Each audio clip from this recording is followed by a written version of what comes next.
৭৭টি গণনা কেন্দ্র। এই ৭৭টি গণনা কেন্দ্রের দিকে সারা রাজ্যের নজর বললে বোধহয় ভুল হবে, সারা দেশের নজর। এবং আমাদের নজর তো থাকছেই, আমার সহকর্মীরা থাকছেন, প্রতি মুহূর্তের আপডেট ওই গণনা কেন্দ্রের বাইরে থেকে আপনাদের কাছে পৌঁছবে। এবং এই যে ট্যালি দেখছেন, অর্থাৎ এই স্ক্রিনে একেবারে উপরের দিকে দেখছেন, পাশে দেখছেন, এখানে আপডেট হতে থাকবে প্রতি মুহূর্তে, কে কোথায় এগিয়ে, কতটা পিছিয়ে। তো এই যদি এই ৭৭টি আসনের মধ্যে ৭৭টি গণনা কেন্দ্রের মধ্যে থেকে কলকাতার যে কাউন্টিং সেন্টারগুলো আছে সেই ছবি আপনাদের দেখাবো। তবে তার আগে একবার 2021-এ কলকাতায় যে আসনগুলো ছিল সেই আসনগুলোর ছবি একবার দেখে নেওয়া যাক, কি ছিল অবস্থা। 11টি আসনের মধ্যে থেকে 2021-এ সবকটি আসন তৃণমূলের দখলে, 11 কিন্তু 2024-এ শক্তি বাড়িয়েছে বিজেপি। তখন আর 11 নেই, তৃণমূল তখন 11 থেকে কমে 9, 2টি আসন। যদি আমি 2024-এর লোকসভায় বিধানসভা ভিত্তিক ফল দেখতে যাই, তাহলে 2টি আসন কিন্তু বিজেপির দখল। এই কলকাতা এবারের ভোটে আরো গুরুত্বপূর্ণ হয়ে দাঁড়িয়েছে, তার কারণ ভবানীপুর। এবারের ভোটের ভর কেন্দ্র বলা হচ্ছে ভবানীপুর। সেই ভবানীপুর, যে ভবানীপুরে মমতা বন্দ্যোপাধ্যায় তার প্রতিদ্বন্দ্বিতা করছেন শুভেন্দু অধিকারী। এই ভবানীপুরের ভোট গোনা হবে কোথায়? শাখাওয়াত মেমোরিয়াল। রুমেলা আছে আমার সঙ্গে সরাসরি সেখান থেকে। রুমেলা, গত কদিন আমরা এই ভোট যেখানে গণনা হবে এই স্ট্রং রুমের সামনে আমরা অনেক কিছু দেখেছি, অনেক অভিযোগ দেখেছি, পাল্টা অভিযোগ দেখেছি, নিরাপত্তার আরো কড়াকড়ি দেখেছি। আজ আর কিছুক্ষণ পরে কাউন্টিং শুরু হয়ে যাবে, তুমি কি দেখতে পাচ্ছ? ঘড়িতে সময় 6:30 পেরিয়েছে, আর হাতে 1.5 ঘন্টা মতো সময়। অতনু, সকালবেলা থেকে যে ছবি আমরা দেখতে পাচ্ছি শাখাওয়াত মেমোরিয়াল গার্লস হাই স্কুলে, যেন দুর্গ।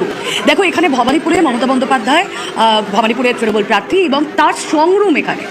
পাশাপাশি আমরা দেখেছিলাম, যদি এই জায়গাটাকে যে দুর্গ বললাম, কেন বললাম, কারণ বৃহস্পতিবার রাতে মমতা বন্দ্যোপাধ্যায় যখন তিনি এখানে এসেছিলেন, তারপর রাজনীতির পারদ আরও তুঙ্গে ওঠে। তিনি এখানে এসেছিলেন স্ট্রং রুম পাহারা দিতে।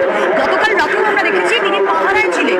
এই Sakhawat memorial girls high school খুবই গুরুত্বপূর্ণ এই কারণে, দেখো, প্রত্যেকবার এখানেই সেই গণনা হয়, স্ট্রং রুম এখানেই রয়েছে, সেই ইভিএম। আর কিছু সময় যখন যাবে আমরা সেই ফলাফল সাধারণ মানুষের কাছে পৌঁছে দেবো, আমাদের দর্শকদের কাছে। কিন্তু এখন যে ছবি আমরা দেখতে পাচ্ছি, পুলিশের ছয়লার এখানে বাহিনী রয়েছে এবং প্রতি মুহূর্তে মাইকিং করা হচ্ছে যাতে কেউ এখানে ভিড় না করে, যাতে কোনো জমায়েত এখানে না হয়। আমরা দেখছিলাম যে তৃণমূলের কর্মী সমর্থক যারা রয়েছেন, যারা এজেন্টরা রয়েছেন, তারাও এখানে রয়েছেন, তারা সকাল থেকে এখানে আসছেন। এবং এই জায়গায় যাতে কোনো অপ্রীতিকর পরিস্থিতি তৈরি না হয়। দেখো, অতটা আমরা গতকাল দেখেছিলাম একটি গাড়ি নিয়ে, এবং সেই গাড়িতে লোগো লাগানো নিয়ে এখানে তৃণমূলের যারা ছিলেন তারা অভিযোগ করেছিলেন, তারা বিক্ষোভ দেখিয়েছিলেন যে কেন এখানে একটি স্টিকার লাগানো এক্স আর্মি লেখা একটা গাড়ি এখানে এসেছে, এবং সেখানে তারা রাজনৈতিক উদ্দেশ্য প্রণোদিতভাবে এই ঘটনা ঘটানো হচ্ছে, এই অভিযোগ করেন। তাই আজ কমিশনের তরফ থেকে সমস্ত রকম সতর্কতা নেওয়া হয়েছে। আবারও বলছি, Sakhawat memorial girls high school 6:30 বেজে গিয়েছে, এখনো যেন দুর্গের মতো। 8টার সময় গণনা শুরু, আমাদের নজর থাকবে অতনু। ধন্যবাদ মেলা, আমাদের নজর তো আছেই। এখন থেকে সকাল 6টা থেকে প্রতি মুহূর্তের আপডেট দিচ্ছি আপনাদের। গতকাল রাতে একটি post, extended post Mamata Bandyopadhyay বলছেন, শুধুমাত্র শাখাওয়াতের কথা তিনি বলছেন না, তিনি বলছেন এখানে রাজ্যের বিভিন্ন জায়গার কথা বলছেন। সতর্ক থাকুন, পাহারা দিন, রাত জাগুন, অভিযোগ করুন, দলের কর্মীদের বলছেন। কেন বলছেন তার ব্যাখ্যা তিনি তারপরে দিয়েছেন। বলছেন বিভিন্ন জায়গা থেকে খবর পাওয়া যাচ্ছে পরিকল্পিতভাবে লোডশেডিং করে দেওয়া হচ্ছে। কোন জায়গা, কয়েকটি জায়গার উল্লেখ করেছেন। হুগলি শ্রীরামপুর, নদিয়ার কৃষ্ণনগর, ওদিকে বর্ধমানের রাউসগ্রাম, কলকাতার ক্ষুদিরাম অনুশীলন কেন্দ্রে এই ঘটনা ঘটেছে বলে দাবি করছেন তিনি। এবং বলছেন সেখানে দফায় দফায় লোডশেডিং করা হচ্ছে, সিসিটিভি বন্ধ করে দেওয়া হচ্ছে, স্ট্রং রুমে গাড়ি যাতায়াত করছে। তাই তিনি দলের কর্মীদের আহ্বান করছেন যে তিনি যেভাবে রাত জেগে সব বিষয়ের উপর নজর রাখছেন, তেমনই যেন তার কর্মীরাও রাত জেগে সব বিষয়ের উপর নজর রাখেন, সতর্ক থাকে, কোনো কিছু এদিক ওদিক দেখলে যেন অভিযোগ জানায়।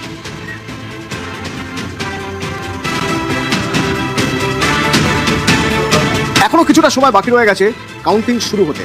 তার আগে একেবারে শেষ বেলায় দেখে নেওয়া যাক এই কাউন্টিং সেন্টারগুলোর সামনের ছবি, আর তার সঙ্গে সঙ্গে একবার দেখে নেওয়া যাক বা মনে করিয়ে দেওয়া যাক 2021-2024-এ এই জায়গাগুলোর কি ভোট ছবি ছিল। 2021 কোচবিহার 9টি আসনের মধ্যে থেকে বেশিরভাগটাই বিজেপির দখলে ছিল, 7টি, 2টি তৃণমূলের। কিন্তু 2024-এ হিসেবটা যায় বদলে, দেখা যায় 2 থেকে বেরিয়ে 5 তৃণমূল। অর্থাৎ 2024 লোকসভায় যদি বিধানসভা ভিত্তিক ফল আমরা দেখতে যাই, তাহলে বিজেপির থেকে তৃণমূল এগিয়ে ছিল। 5টি আসন তৃণমূলের, বাকি 4টে বিজেপির। অর্থাৎ হাড্ডাহাড্ডি লড়াই। এই জায়গায় যদি ধরে রাখা যায় 2 বছর পর, তাহলে 2026-এ দাঁড়িয়ে কি হতে পারে? তৃণমূল আরো ভালো ফল করবে, নাকি বিজেপি যে জায়গাটা হারিয়ে ফেলেছিল সেই জায়গাটা গেইন করবে?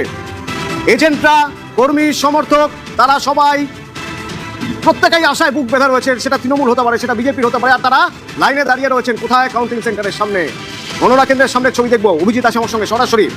অভিজিৎ, কোচবিহার দিনহাটা কলেজ স্ট্রংরুম, এখানে গণনা এখানে হবে। বাইরে সবাই কর্মী সমর্থকরা রয়েছেন এজেন্টরা হয়তো সবাই এখনো ভিতরে ঢুকতে পারেননি। এজেন্টরা কি ঢুকতে পেরেছেন ভিতরে? এখনো পর্যন্ত তাদেরকে ভিতরে ঢোকানো হচ্ছে। এবার তো বেশ কড়াকড়ি কিউআর কোড দেখিয়ে তারপরে কিউআর কোডের মাধ্যমে অনুমতি পাওয়া যাচ্ছে। এখনো পর্যন্ত অতনু এজেন্টরা ভেতরে ঢুকতে পারেনি। এবং দিনহাটা কলেজে যদি ছবিটা বলা হয়, দিনহাটা কলেজে বিভিন্ন রাজনৈতিক দল এবং নির্দল প্রার্থীদের এজেন্টরা তারা এখানে সকাল থেকেই লাইন দিয়ে আছেন। এবং তৃণমূল কংগ্রেসের কর্মীরা এজেন্টরা যেমন রয়েছেন, বিজেপির এজেন্টরা রয়েছেন, ফরওয়ার্ড ব্লকের এজেন্টরা রয়েছেন এবং কংগ্রেসের এজেন্টরা রয়েছেন এবং অন্যান্য নির্দলদের এজেন্টরা রয়েছেন। এখনো পর্যন্ত কোনো এজেন্ট ভেতরে ঢুকতে পারেনি। দিনহাটা কলেজে দিনহাটা এবং সিতাই এই দুটো বিধানসভা কেন্দ্রের এখানে গণনা হবে।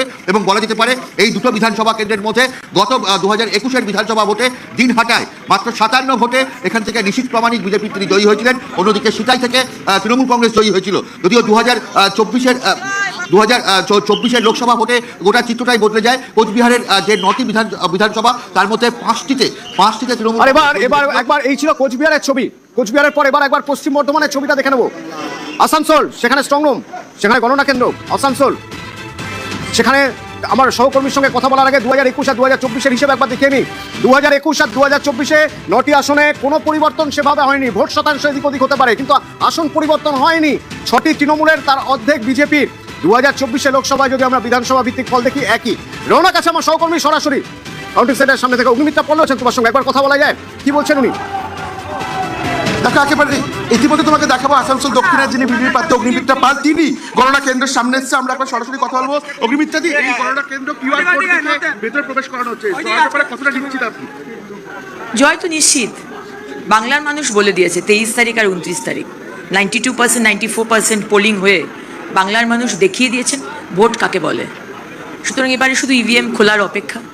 ভারতীয় জনতা পার্টি মাননীয় প্রধানমন্ত্রী নরেন্দ্র মোদীজির নেতৃত্বে আমরা সূর্যোদয় নতুন সরকার করছি এই পশ্চিমবঙ্গে। সেক্ষেত্রে এবারে যে গণনার ক্ষেত্রে দেখা গেল নজিরবিহীন সিদ্ধান্ত, কিউআর কোড, আইডি কার্ড থেকে শুরু করে এইরকম ধরনের নিরাপত্তা বেষ্টনীতে পুরো ঘিরে রাখা হয়েছে। এই বিষয়টা কিভাবে দেখতে নির্বাচন? টিএমসি মানেই চোর এবং বিভিন্ন রকমের চুরি যারা করে এসেছে এতদিনের ইলেকশনে, তাদেরকে পাল্লা দিতে এবং তাদের চুরিকে পাল্লা দিতে ইলেকশন কমিশনকে এই স্টেপ নিতে হয়েছে। কিউআর কোড দিয়ে এবার করতে হয়েছে, কারণ আগেবারে আমি হয়তো এলাম না, আমার কার্ডটা নিয়ে আরেকজন ঢুকে পড়লো, আইপ্যাকের লোক। এটা এবার আর সেটা হবে না। তার পুরো ডেটা বাছাই করে তার ডিজিটালি তার ছবি প্রিন্ট করে চলে এসছে, সেটাকে আর চেঞ্জ করা যাবে না। শেষ প্রশ্নে, আর কিছুক্ষণের মধ্যেই ফলাফল বেরিয়ে যাবে। পশ্চিম বর্ধমান জেলার 9টি বিধানসভা কেন্দ্র, কি মনে হচ্ছে কতগুলি আপনাদের ঝুলিতে যেতে পারে? আমি তো অত বলতে পারবো না, বাট আমার কাছে যা খবর 7টার মতো আমরা পাচ্ছি। একেবারেই অতনুদা দেখলাম আমাদের সঙ্গে ছিলেন বিজেপি প্রার্থী আসানসোল দক্ষিণের অগ্নিমিত্রা পাল। তিনি কিছু এসে পৌঁছেছেন এবং একে একে কিন্তু যারা এখানে কাউন্টিং এজেন্ট রয়েছে তারা এখানে প্রবেশ করছেন। এবং যতটা কনফিডেন্স তাকে দেখা গেল যে পশ্চিম বর্ধমান জেলার মোট 9টি বিধানসভা কেন্দ্র, তার মধ্যে 7টি পেতে চলেছে, এমনই কিন্তু তিনি জানালেন। এবার তোমাকে দেখাবো যে গণনা কেন্দ্র, তার বাইরে নিরাপত্তার ব্যবস্থা। একদিকে যেমন কেন্দ্রীয় বাহিনীর সাজোয়া গাড়ি এখানে রয়েছে, অন্যদিকে ড্রোনের মাধ্যমে প্রতিনিয়ত এখানে কিন্তু নজরদারি চালানো হচ্ছে। এবং পুলিশের উচ্চপদস্থ আধিকারিকরা থেকে শুরু করে কেন্দ্রীয় বাহিনীর উচ্চপদস্থ আধিকারিকরা এখানে গণনা কেন্দ্রের চারপাশে রয়েছেন। এবং শুধু তাই নয়, প্রায় 300 মিটার দূরে ড্রপ গেট করা হয়েছে প্রত্যেকটি এন্ট্রেন্স থেকে। এবং সেখানে যারা অনুমোদন রয়েছে, অর্থাৎ কিউআর কার্ড দেখে কাউন্টিং এজেন্টদের এবং বিশেষ করে যারা এই নির্বাচন কমিশনের এই কাজের সঙ্গে যুক্ত হয়েছেন আধিকারিকদের, তাদেরকেই প্রবেশ করানো হচ্ছে। অর্থাৎ ধন্যবাদ রৌনক আমাদের কাউন্টিং সেন্টারের সামনে ছবি দেখাচ্ছিলেন। এবং অগ্নিমিত্রা পাল বিজেপি প্রার্থী, তিনি কনফিডেন্ট 9টির মধ্যে থেকে 7টি আসনই তাদের দখলে যাবে। তিনি কনফিডেন্ট, তিনি তো জিতবেনই। এবং এবার বিজেপির সরকার হচ্ছে, কনফিডেন্ট তিনি। এই কনফিডেন্স কর্মী সমর্থকদের মধ্যে ছড়িয়ে পড়ছে। উল্টো দিকে তৃণমূল কর্মী সমর্থক, তাদের মধ্যে কনফিডেন্স ছড়িয়ে পড়ছে যে আবার তৃণমূল ক্ষমতায় আসবে। কনফিডেন্ট সবাই, যতক্ষণ না পর্যন্ত ইভিএম খোলা হচ্ছে। যতক্ষণ ইভিএম খোলা না হচ্ছে, আমরাও একবার আগের ফলগুলো দেখে নেব। উত্তর 24 পরগনার সবচেয়ে বেশি আসন, 33টি আসন উত্তর 24 পরগনা। 28টি ছিল তৃণমূলের, 5টি বিজেপির। 2021-এ 2024-এ একটু এদিক ওদিক হয়েছে। লোকসভায় যদি বিধানসভা ভিত্তিক ফল দেখতে যাই, তাহলে 3টি আসনে বেড়ে গেছে বিজেপি, এই 3টি আসন তৃণমূল হারিয়েছে। তো উত্তর 24 পরগনার অবস্থা কিরকম কিছুক্ষণের মধ্যে স্পষ্ট হয়ে যাবে। 2024-এর পর 2026-এ কি হতে পারে, 2026-এ কি হতে পারে, কি হবে, তার জন্য কাউন্টিং সেন্টারের সামনে লম্বা লাইন। বারাসত বারাসাত থেকে আমার সঙ্গে জিয়াউল রয়েছেন সরাসরি। জিয়াউল, এজেন্টরা কি ভিতরে ঢুকতে পেরেছেন এখনো পর্যন্ত? দেখো, আর কিছুক্ষণ সময় অর্থাৎ আর 1 ঘন্টা 20 মিনিট সময়, তারপরেই কিন্তু গণনা শুরু হবে। ফলে এই মুহূর্তে কিন্তু বারাসাতে যে কাউন্টিং সেন্টার 3, এখানে কিন্তু 4টি বিধানসভা, হাবড়া, অশোকনগর, দেগঙ্গা এবং বারাসাতে 4টি বিধানসভার কিন্তু এখানে গণনা কেন্দ্র রয়েছে। এবং সবথেকে ত্রিস্তরীয় নিরাপত্তা, প্রথমে রাজ্য পুলিশ রয়েছে এবং তারপরেই রয়েছে রাজ্যের আর্মস পুলিশ এবং একেবারে শেষ প্রান্তে রয়েছে সেন্ট্রাল ফোর্স, কেন্দ্রীয় বাহিনী। এই ত্রিস্তরীয় নিরাপত্তা রয়েছে এবং সেখানে এক এক করে এখন ইতিমধ্যেই কিন্তু বিভিন্ন রাজনৈতিক দলের এজেন্ট যারা তারা কিন্তু ঢুকছেন, সঙ্গে ঢুকছেন যারা প্রার্থী তারাও কিন্তু ঢুকছেন। ফলে তুমি একেবারে আটোসাটো নিরাপত্তা এই মুহূর্তে বারাসাতের ত্রিস্তরীয় নিরাপত্তার মধ্যে কিন্তু ভোট গণনার প্রক্রিয়া শুরু হবে। তুমি দেখতেই পাচ্ছ একেবারে এই যে বারাসাত গভর্নমেন্ট কলেজ, এখানেই কিন্তু ত্রিস্তরীয় নিরাপত্তা, একেবারে শেষে রয়েছে কেন্দ্রীয় বাহিনী এবং তার আগে ঠিক রয়েছে কিন্তু রাজ্যের পুলিশ। ফলে ত্রিস্তরীয় নিরাপত্তার মধ্যে দিয়ে বারাসাত অর্থাৎ যে গভর্নমেন্ট কলেজের এখানে কিন্তু 4টি বিধানসভার ভোট গণনা রয়েছে এবং পাশি পেরিচরণ রাষ্ট্রীয় বিদ্যালয়, সেখানে রয়েছে 2টো মধ্যমগ্রাম এবং আমডাঙ্গা। ফলে ইতিমধ্যেই বারাসাত লোকসভা, বারাসাত বিধানসভার মোটামুটি এখানে 6টি বিধানসভার কিন্তু ইতিমধ্যেই ভোট প্রক্রিয়া, গণনার প্রক্রিয়া শুরু হবে আর অল্প কিছুক্ষণ সময়ের মধ্যেই। ফলে এই মুহূর্তে কিন্তু একেবারে আটোসাটো নিরাপত্তা এবং বিভিন্ন পার্টির যারা এজেন্ট রয়েছেন তারা কিন্তু ঢুকছেন এবং যারা ভোট গণনা কর্মী তারাও কিন্তু এই মুহূর্তে গণনা কেন্দ্রে ঢুকতে শুরু করেছে। ফলে এই মুহূর্তে পুরোপুরি আটোসাটো নিরাপত্তা, ত্রিস্তরীয় নিরাপত্তার মধ্যে দিয়ে কিন্তু এই মুহূর্তে ভোট প্রক্রিয়ার কাজ শুরু হবে কিছু সময়ের মধ্যে, অর্থাৎ আর 1 ঘন্টা 20 মিনিটের মধ্যেই কিন্তু ভোট প্রক্রিয়া গণনার কাজ শুরু হবে। ফলে এই মুহূর্তে তুমি দেখতেই পাচ্ছ একদিকে রাজ্য পুলিশ, অন্যদিকে হচ্ছেন একেবারে কেন্দ্রীয় বাহিনী, তারা কিন্তু দফায় দফায় যে রাস্তা অর্থাৎ প্রায় 100 মিটারের মধ্যে কোনো রকম ভাবে যদি কোনো ফাঁক না রাখছে, নিরাপত্তা কোনো দিক থেকে ফাঁক রাখছে না। ফলে কেন্দ্রীয় বাহিনী এবং রাজ্যের পুলিশ তারা কিন্তু দফায় দফায় যে অর্থাৎ 100 মিটারের মধ্যে সেখানে কিন্তু টহল চলছে। ফলে আর কিছু সময়ের অপেক্ষা। ফলে ইতিমধ্যে কিন্তু বিভিন্ন রাজনৈতিক দলের এজেন্ট তারা যেমন ঢুকছে এবং ত্রিস্তরীয় নিরাপত্তা, মোবাইল পর্যন্ত, মোবাইল এবং হাত ঘড়ি পর্যন্ত নিয়ে ঢুকতে দেওয়া হচ্ছে না সেন্টারে। ফলে ইতিমধ্যেই কিন্তু আর কিছু সময়ের অপেক্ষা, তারপরে কিন্তু ভোট গণনা শুরু হবে বারাসাত এই কাউন্টিং সেন্টারে। ধন্যবাদ জিয়াউল। বারাসাত কাউন্টিং সেন্টার, এখান থেকে জিয়াউল আমার সঙ্গে সরাসরি ছিলেন। উত্তর 24 পরগনা 33টি আসন, অত্যন্ত গুরুত্বপূর্ণ এই 33টি আসন। বলা হয় যে উত্তর 24 পরগনা, দক্ষিণ 24 পরগনা ডিসাইডিং ফ্যাক্টর হয়ে যায়। 33টি আসন, এখানে 31টি আসন, এই দুটি জেলা ডিসাইডিং ফ্যাক্টর হয়ে যায়। 2 দফায় হয়েছে এবারের ভোট। দ্বিতীয় দফায় ছিল উত্তর 24 পরগনা, দক্ষিণ 24 পরগনা। 33টি আসনের মধ্যে থেকে বলা হয় উত্তর 24 পরগনা একেবারেই তৃণমূলের গড়। সেই করে কিছুটা হলো ভাঙন, কিছুটা হলো 3টে সিট এগিয়ে গিয়েছিল বা 3টে সিট ছিনিয়ে নিয়েছিল বিজেপি। 5টা থেকে বেড়ে 8টা হয়েছিল লোকসভায়। এবার কি হবে? উত্তর 24 পরগনা অত্যন্ত গুরুত্বপূর্ণ একটা জায়গা, ঠিক যেমনই পাহাড়ের ভোটও অত্যন্ত গুরুত্বপূর্ণ। সেই পাহাড়ের ভোট দার্জিলিং কি হবে একবার দেখে নেওয়া যাক। কি ছিল একবার সেটা দেখে নেবো প্রথমে, তারপরে দেখবো আজ কি ছবি। 5টির মধ্যে 5টি আসনই বিজেপির, যার কোনো বদল হয়নি 2024 লোকসভার সময় বিধানসভা ভিত্তিক ফলেও। ভোট পার্সেন্টেজ শুধুমাত্র হয়তো এদিক ওদিক হতে পারে, কিন্তু আসনের দিক থেকে যদি দেখি 2021-এও 5-0, 2024 লোকসভায় বিধানসভা ভিত্তিক ফলও 5-0। এবারও কি ফল একই থাকবে, নাকি এবার সেখানে থাবা বসাবে তৃণমূলের ভোট ব্যাংক বাড়বে? কিছুক্ষণের মধ্যেই হয়তো উত্তর পাওয়া যাবে, কিছুটা অবস্থা পাওয়া যাবে 8টায় যখন ইভিএম খোলা হবে তারপর থেকে। তো পাহাড় থেকে পার্থপ্রতিম রয়েছে সরাসরি আমার সঙ্গে। পার্থপ্রতিম, শিলিগুড়ি রাজা রামমোহন রায় তোরণ শিলিগুড়ি কলেজ, সেই শিলিগুড়ি কলেজে এখানে গণনা শুরু হয়ে যাবে কিছুক্ষণ পরে। সামনে লম্বা লাইন, প্রচুর মানুষের ভিড় দেখছি। এজেন্টদের কি ভিতরে ঢুকতে দেওয়া হয়েছে এখনো পর্যন্ত? এজেন্টরা কি ভিতরে ঢুকে গেছেন? দেখো একেবারে তাই, যে আর কিছুক্ষণ পরে কিন্তু গণনা শুরু, ঠিক সকাল 8টা থেকে কিন্তু গণনা শুরু হবে। আর কিছুক্ষণ বাকি রয়েছে। তার আগে কিন্তু এখানে দেখা যাচ্ছে যারা কাউন্টিং এজেন্ট রয়েছে তাদের কিন্তু একটা লম্বা লাইন কিন্তু আমরা লক্ষ্য করছি।